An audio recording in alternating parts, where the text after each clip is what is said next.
Hi, my name is कविता। आज मैं आपको इंस्टेंट जलेबी बनाना सिखाने जा रही हूँ। बेसिकली मार्केट में जो भी जलेबी मिलती है उनका बैटर ओवरनाइट फर्मेंटेड रहता है, बट यहाँ पे मैं हाफ एन आवर फर्मेंट करके बैटर बनाऊँगी और उससे मैं जलेबी बनाऊँगी। जलेबी बनाने के लिए हमें इंग्रेडिएंट चाहिए। जलेबी का बैटर बनाने के लिए मैदा, दही, बेसन और मीठा सोडा चाहिए। जलेबी का शुगर सिरप बनाने के लिए हमें चीनी, सैफरन, पानी और सिट्रिक एसिड चाहिए।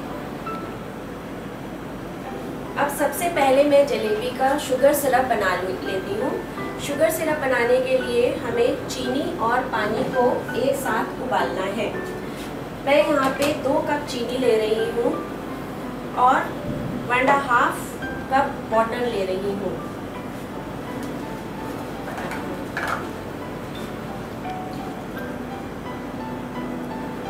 यहाँ पे मेरा जो भी मेजरमेंट है कप के हिसाब से है। कप जो भी होते हैं वो 200 ml के कप होते हैं। मार्केट में मेजरिंग कप्स ऐसे अवेलेबल हैं, आपके 4 के सेट्स आते हैं। 1 कप 200 ml का होता है। अगर आपके पास ये कप्स अवेलेबल नहीं हैं तो आप घर का कोई भी टी कप ले लो और उसमें टेट्रा पैक का जूस मार्केट में अवेलेबल है। छोटा टेट्रा पैक का जूस उसमें एम्प्टी करो आप और जहाँ पे भी वो जूस आएगा उस जगह पे आप मार्क कर लो। वो आपका 1 कप हो गया, लाइक 200 ml। उसके अकॉर्डिंगली आप हाफ कप एंड 1/4 कप आप उसमें मेजर कर सकते हो। चाशनी के लिए हमें आप इसको बॉईल करना है। बॉईल आने के बाद इसमें पिंच ऑफ सिट्रिक एसिड डालना है। सिट्रिक एसिड से बेसिकली आपकी शुगर सिरप जो है वो क्लीन हो जाती है, उसमें और वाइटनिंग आ जाती है और शुगर सिरप टेस्टी भी हो जाता है क्योंकि सिट्रिक एसिड बहुत ज़्यादा खट्टा होता है। जब चीनी और पानी में बॉईल आ जाएगा तब उसमें आप पिंच ऑफ सिट्रिक एसिड डालोगे जिससे कि आपका शुगर सिरप क्लीन हो जाएगा। ठीक है, अब इसमें हमने 8 to 10 स्ट्रैंड्स ऑफ सैफरन डालना है जिससे कि आपके चाशनी में फ्लेवर आएगा और कलर भी आएगा। और अगर आपको केसर या सैफरन नहीं यूज़ करना है तो आप इसकी जगह पे पिसी हुई छोटी इलायची पाउडर डाल सकते हो। इसको एटलीस्ट आप 2 to 3 मिनट्स तक कुक करोगे। इसमें एक तार की चाशनी बननी चाहिए। एक तार की चाशनी चेक करने के लिए आपका हाथ बिल्कुल क्लीन होना चाहिए। हाथ में आपके बिल्कुल भी पानी नहीं होना चाहिए, अदरवाइज़ आप अगर जब भी चाशनी चेक करोगे तो चाशनी डिज़ोल्व होकर के आपको तार पता नहीं चलेगा। तार देखने के लिए आप स्पून में चाशनी को लोगे और फिंगर से चाशनी को चेक करोगे। अभी ये एक तार नहीं बना है। इसको आप कम से कम 2 से 3 मिनट तक मीडियम फ्लेम पे पकाओगे। चाशनी एक तार की ही होनी चाहिए। अगर चाशनी आपकी पतली रही तो आपका जो जलेबी है वो सौगी हो जाएगा, और अगर आपकी चाशनी 2 तार की बन गई या थिक हो गई तो जलेबी के ऊपर एक वाइट कोटिंग आ जाएगी जो चीनी की कोटिंग हो जाती है। तो हमें वो नहीं चाहिए, हमें जलेबी क्रिस्प चाहिए बट उसमें कोई कोटिंग नहीं चाहिए, इसलिए हमें इसको एक तार का ही रहने देना है। जलेबी जब भी आप बना करके शुगर सिरप में डालोगे तो शुगर सिरप आपका कम्प्लीटली ठंडा होना चाहिए, यानी रूम टेम्परेचर पे होना चाहिए। शुगर सिरप गर्म नहीं होना चाहिए। अगर शुगर सिरप आपका गर्म रहा तो जलेबी सौगी हो जाएगी। अब सबसे पहले हम लोग चाशनी का तार चेक कर लेते हैं। चाशनी का तार आप चेक करने के लिए स्पून से भी चेक कर सकते हो।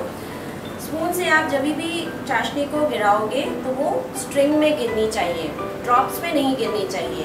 और जब भी आप हाथ से चेक करोगे, स्पून में आप इसको चाशनी को लोगे और हाथ पूरा क्लीन होना चाहिए।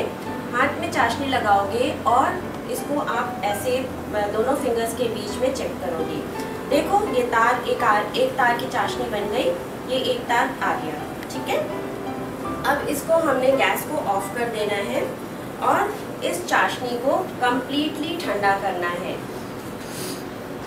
बैटर बनाने के लिए हमने एक बोल में मैदे को डालना है और इस बैटर को हमने दही से ही बनाना है। दही बेसिकली आपका होममेड कर्ड होना चाहिए, मार्केट वाला दही नहीं लेना, क्योंकि मार्केट वाले दही में केमिकल्स वगैरह होते हैं और घर वाले दही में थोड़ा पानी भी होता है जो कि आपको बैटर बनाने में हेल्प करता है। बैटर बनाने के लिए आप दही डालोगे, पानी बिल्कुल नहीं यूज़ करना। पानी यूज़ करने से आपकी जलेबी सॉगी हो जाती है और उसमें टेस्ट नहीं आता। अगर आपका बैटर 1.5 कप दही में या 1.25 कप दही में नहीं बन पाता है तो आप दही का पानी ले सकते हो, और दही जब भी आप ऐड करोगे मैदे में तो आप उसको थोड़ा थोड़ा करके ही ऐड करोगे, एक साथ पूरा 1.5 कप दही नहीं ऐड करोगे, क्योंकि कभी कभी दही में ज़्यादा पानी होता है तो इसकी वजह से आपका बैटर पतला हो जाएगा, और कभी कभी दही में कम पानी होता है तो कभी दही आपका ज़्यादा भी लग सकता है। अब इस बैटर को बना करके आपको हाफ एन आवर के लिए रखना है। गर्मियों में आप हाफ एन आवर रख सकते हो और सर्दियों में 1 आवर रख सकते हो। इसमें आप इस टाइम बेसन नहीं डालोगे और सोडा नहीं डालोगे। सोडा और बेसन आप जब बनाने लगोगे जलेबी तब आप उसमें ऐड करोगे। ये हमारा batter already half an hour से रखा हुआ है। अब इसमें मैं बेसन ऐड करूँगी। मुझे 1 टेबलस्पून बेसन ऐड करना है और इसी टाइम मैं सोडा ऐड करूँगी। सोडा भी आप pinch of soda he add करोगे। सोडा ज़्यादा ऐड करने से जलेबी बहुत ज़्यादा फूल जाएगी और आपकी जलेबी इतनी क्रिस्प नहीं बन पाएगी और ऑयल बहुत एब्जॉर्ब करेगा।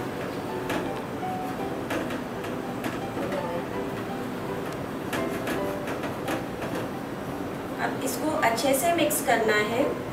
बाई चांस अगर आपका बैटर पतला हो जाता है तो आप इसमें 1-2 टेबलस्पून मैदा और ऐड कर सकते हो, और अगर बैटर आपका बहुत ज़्यादा थिक लगता है तो आप उसमें थोड़ा सा दही का पानी ऐड करके उसका बैटर आप इसको कंसिस्टेंसी एडजस्ट कर सकते हो। इसकी कंसिस्टेंसी आपकी ड्रॉपिंग कंसिस्टेंसी होनी चाहिए। जलेबी बनाने के लिए आप एक एम्प्टी मिल्क पैकेट ले सकते हो, और या तो फिर आप एक स्क्वीजी बॉटल ले सकते हो जो कि आपके मार्केट में ईजिली अवेलेबल है। बट घरों में पैकेट्स ईजिली मिल जाते हैं और ये यूज़ एंड थ्रो होते हैं, तो आप इसको ईजिली यूज़ कर सकते हो। बैटर को आप इस मिल्क पैकेट पे डालोगे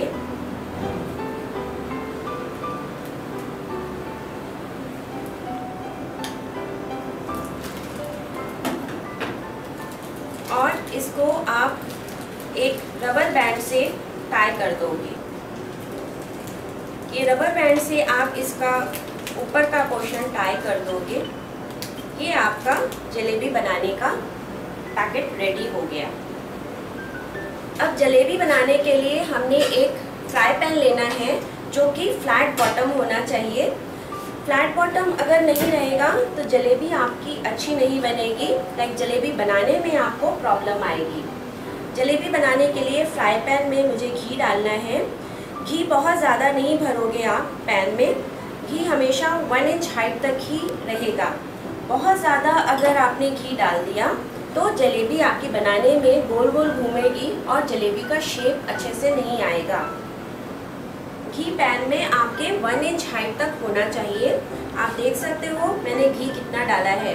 इससे ज़्यादा घी डालोगे तो आपकी जलेबी का शेप नहीं ठीक से आएगा। ये बैटर वाले पैकेट को आप कॉर्नर से कट करोगे। जितनी मोटी जलेबी आपको चाहिए उसके हिसाब से आप उसको कट करोगे। बहुत से लोग पतली जलेबी पसंद करते हैं और बहुत से लोग मोटी जलेबी पसंद करते हैं। पहले बट पैकेट का जो कॉर्नर है वो आप छोटा ही काटना, एक जलेबी बना के देख सकते हो, उसके बाद उस पैकेट के होल को बड़ा कर सकते हो आप।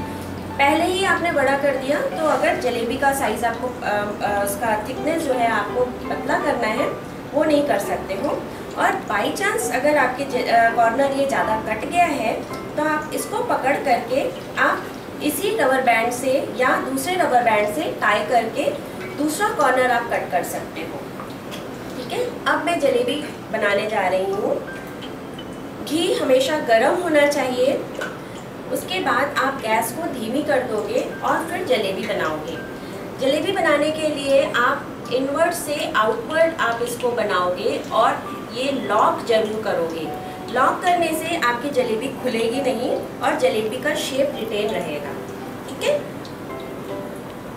और जलेबी बनाने के लिए आप थोड़ा सा हाइट से बनाओगे, क्योंकि अगर पास से बनाओगे तो आपकी जलेबी गोल गोल घूम जाएगी, जिससे कि आपकी जलेबी का शेप नहीं आएगा। और हाइट से बनाओगे तो आपकी जलेबी शेप ले लेगी।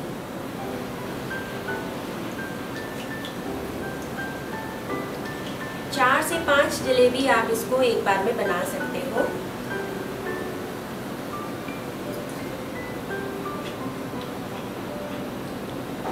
जलेबी डालते से ही आपको तुरंत टच नहीं करना है। तुरंत टच करने से जलेबी पे इम्प्रेशन आ जाएगा और जलेबी का शेप खराब हो जाएगा।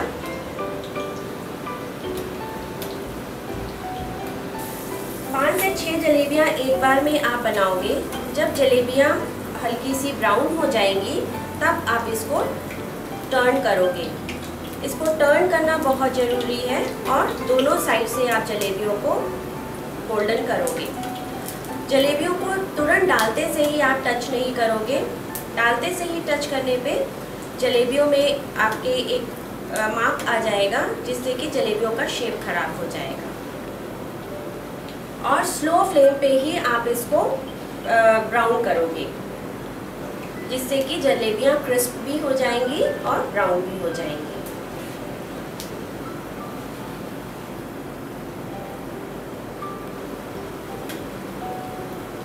जलेबियाँ ब्राउन हो जाने के बाद आप जलेबियों को गरम गरम ही चाशनी में डालोगे, लेकिन चाशनी आपकी रूम टेम्परेचर पे ही होनी चाहिए। चाशनी गरम नहीं होनी चाहिए, जलेबियाँ गरम होनी चाहिए। अगर जलेबियाँ गरम नहीं होंगी तो चाशनी एब्जॉर्ब नहीं करेंगी, और अगर आपकी चाशनी गरम होगी तो जलेबियाँ सौगी हो जाएंगी। जलेबियों को चाशनी में डालने के बाद में आप इसको कम से कम 5 to 6 सेकेंड्स के लिए ही रखोगे और उसके बाद आप इसको तुरंत निकाल लोगे। जलेबियाँ चाशनी में ज़्यादा लंबे टाइम तक के लिए नहीं रहनी चाहिए, क्योंकि जलेबियाँ अगर ज़्यादा लंबे टाइम तक के लिए चाशनी में रहेंगी तो चाशनी आपकी जलेबियों को सौगी कर देगी। चाशनी में से जलेबियाँ निकालने के लिए स्क्यूअर ले लोगे और इसमें से जलेबियाँ निकाल के आप इसके ऊपर थ्रेड कर दोगे और इसी सॉसपैन के ऊपर आप इस स्क्यूअर को रख दोगे, जिससे कि जो एक्स्ट्रा चाशनी है वो ड्रेन आउट हो जाएंगी और इसकी मिठास थोड़ी कम हो जाएगी। इस स्क्यूअर में आप जलेबियों को कम से कम 1 मिनट के लिए रखोगे, जिससे कि जो एक्स्ट्रा चाशनी है वो निकल रही है। वाह, ये आपकी जलेबियाँ रेडी हो गई। अब इसको आप प्लेटर में अरेंज करके और वर्क से इसको गार्निश करोगे। वाह, आपकी गर्मा गर्म जलेबियाँ रेडी हैं। ये आप अपने परिवार वालों को और अपने गेस्ट को सर्व कर सकते हैं। मैं हूँ Kavita Gupta. Thank you for watching.